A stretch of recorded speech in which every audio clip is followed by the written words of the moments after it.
বিৰোধীক মই চাফা কৰিব দৰকাৰ নাই। আমাৰ মাননীয় মুখ্যমন্ত্ৰী হিমন্ত বিশ্ব শৰ্মাই ইতিমধ্যে চাফা কৰিছে।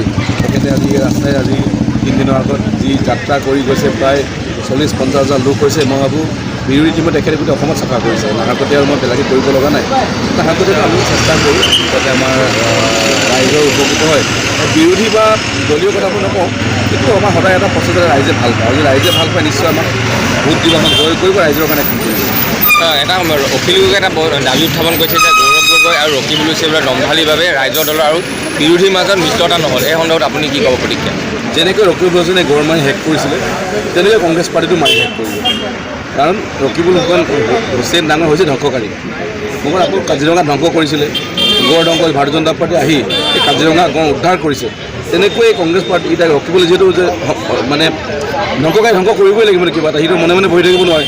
তাক গড় ধ্বংস কৰা বা ৰখি যোৱাৰ কাৰণে নিজৰ পাৰ্টি ধ্বংস কৰিব গৈ আছে। মই ভাবোঁ যে ৰকিবুল আকৌ কওঁ, যেনেকৈ গড় ধ্বংস কৰিছে, কাজিৰঙা ধ্বংস কৰিছিলে, কংগ্ৰেছ ধ্বংস কৰিব গৈ আছে। গৌৰৱ গগৈ নতুনকৈ আহিছে, গৌৰৱ গগৈ বুজি পোৱা নাই। গৌৰৱ গগৈতো এই পাকিস্তান বাহিৰত ঘূৰি ফুৰা মানুহ। গৌৰৱ গগৈ অসমত ইমান থকা নাছিল। গৌৰৱ গগৈ ডাঙৰীয়াই অসম ৰাজনীতি বেছি বুজি পোৱা নাই। সেইকাৰণে গৌৰৱ গগৈয়ে ৰকিবুল হুছেইনৰ ছাজেশ্যনবিলাক লয়। ধ্বংসকাৰী কি ধ্বংস কৰা ছাজেশ্যন দিব। সেইকাৰণে ভাবোঁ যে দুয়োজনৰ প্ৰচেষ্টাত কংগ্ৰেছৰ ধ্বংস হ'ব গৈ আছে। মিত্ৰতা সেইকাৰণে নহ'ল মানে মিত্ৰতা হ'লে ধ্বংস নহ'ল নহয়। মিত্ৰতা নোহোৱা মানে কি পাৰ্টি ধ্বংস হ'ব গৈ আছে। সেইটো মই কওঁ যে গৌৰৱ গগৈ আৰু ৰকিবুল হুছেইন ধ্বংস কৰাৰ ভাবোঁ যে আকৌ মই কওঁ যে গৌৰৱ গগৈ যদি পাকিস্তান সময় দিয়ে বাহিৰত ঘূৰি ফুৰে, অসমত কেনেকৈ গম পাব? আৰু অসমক ৰকিবুল হুছেইনে গম পায়, ধ্বংসকাৰী ধ্বংসই কৰিব।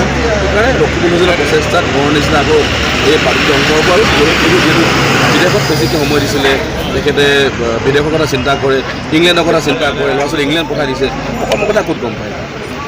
তেওঁ পাকিস্তানৰ প্ৰধানমন্ত্ৰী হ'ব পাৰিব। পাকিস্তানৰ হয় নে ইংলেণ্ডৰ হয় মই নাজানো, ক'ৰ হয়। এটা কথা গম পাওঁ, অসমৰ মুখ্যমন্ত্ৰী হ'ব।